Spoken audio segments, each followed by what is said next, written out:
The most important things I can tell you is that change is possible. If you have an idea about how the world, and world could mean, capital W world, it can just mean Ontario, it can mean Toronto, it can mean Whitby, it can mean Georgetown, it can mean the block of your street, it can mean your neighborhood. Change can take on any scale, but if you have an idea to make some scope of place better, change is possible. And the history of our species consists of people coming up with ideas, imagining a world that is better than the one that they live in, pushing for that change, and sometimes seeing the fruits of their labor. Often the fruits come generations down the road. We plant seeds and we hope other people water them, and that their children and their children's children will eat the fruit. Why don't we start local? All good things start at the hyper local level. If you research, for example, when women got the right to vote, the first stories you'll find are when the Canadian Parliament gave women the right to vote across Canada. But if you dig a little deeper, you'll find out that about 5 years before that, some of the prairie provinces had already started giving women the right to vote provincially, because it's easier to win a smaller campaign in a smaller area.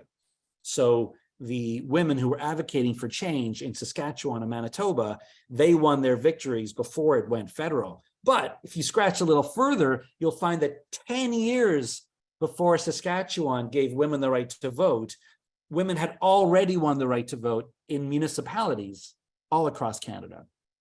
And this can be replicated. You can look up almost any topic, and you'll find that the big historic milestone is national legislation, but the actual roots of that change went about a decade or 2 decades before municipally. I would turn it back to them ideally, because hopefully they don't just want to improve the environment, but there's something a little bit more specific. I think that'd be a fair, reasonable question for most people. They would say, oh, well, actually, I'm really interested in food security or pesticides or active transportation. How do we make the sidewalks safer for people of all ages, 8 to 80? It might be about air quality. It might be about an idling bylaw. It might be about cities procuring more recycled materials or procuring locally. So there are millions of policies you can advocate for to improve the environment.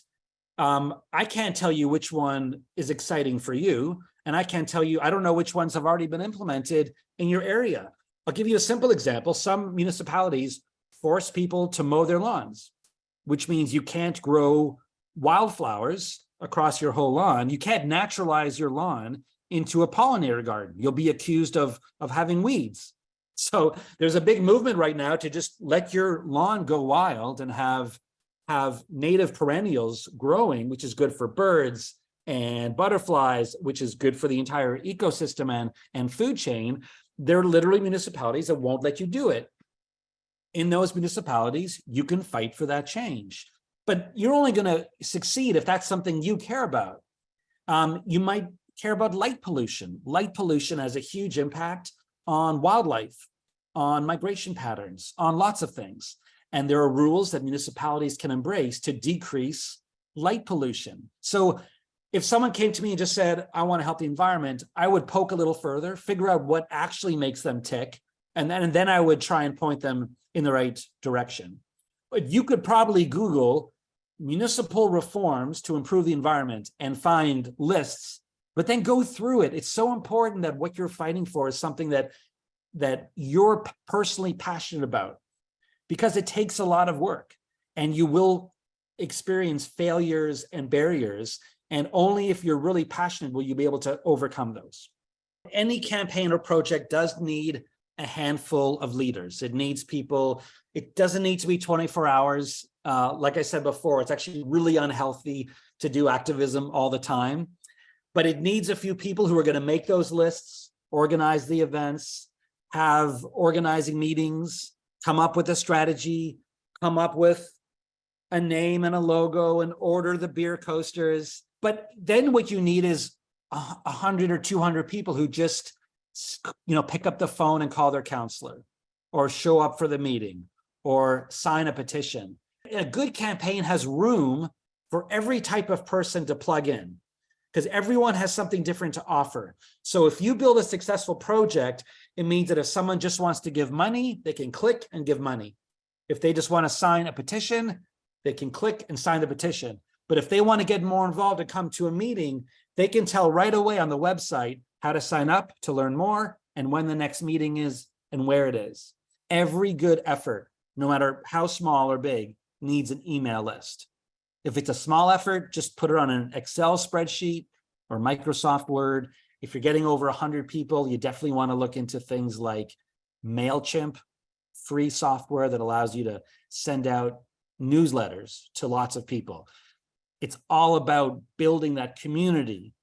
Just like I was comparing it before to like churches and synagogues, or, service clubs used to be much more active 30, 40 years ago, Rotary, Lions, all those groups. It's the same thing. You're building a community. And in today's world, you build that community through email addresses. I mean, you can send envelopes if you want with stamps and addresses, but you'll be spending time and money that you don't need to. Get people's email addresses and then keep them up to date. Don't send them too much though, because then they'll unsubscribe. You got to find the right balance. And this is important because you have to put yourself in the shoes of a politician. So let's say I'm Councillor Meslin, and one of you walks into my office with a new idea that I've never heard about. I don't know who you are necessarily. I don't know why should I trust you? If you show me a document that shows that your idea is already endorsed by media names I recognize, celebrities I recognize, community leaders I recognize, and a few of my colleagues on council, right away, you've built instant credibility, instant legitimacy, because I don't have the time to figure out who you are. So you're leveraging other people's credibility for your cause, which is really important because you might just have half an hour of their time. One great thing is to learn from each other, right? So whenever I'm building teams, like I have teams across the country now pushing for ranked ballots.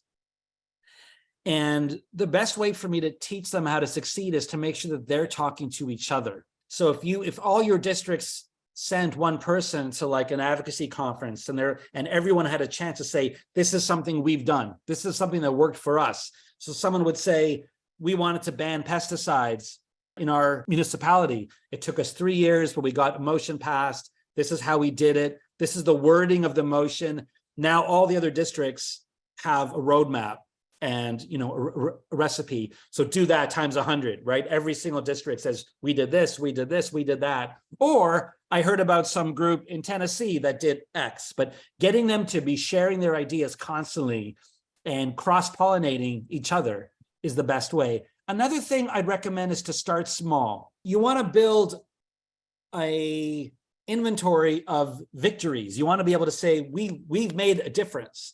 That'll help you retain volunteers. It'll help you fundraise. It'll help you build relationships with journalists and counselors. So take on something really small that seems winnable, win that, and then do something more ambitious. If you start with something too big, you risk failure and then everyone getting demoralized and not trying again. I make my events fun. So first of all, I always get people into a room. And I'll start small. And by the way, you don't want to have 30 people on an organizing team. Mm-hmm. You don't want to have just one. You will burn out and you'll be lonely.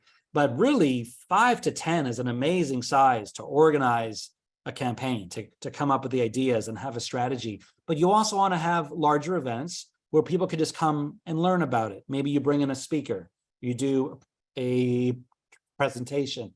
But whatever you're doing, any public event or meeting needs food, needs some music.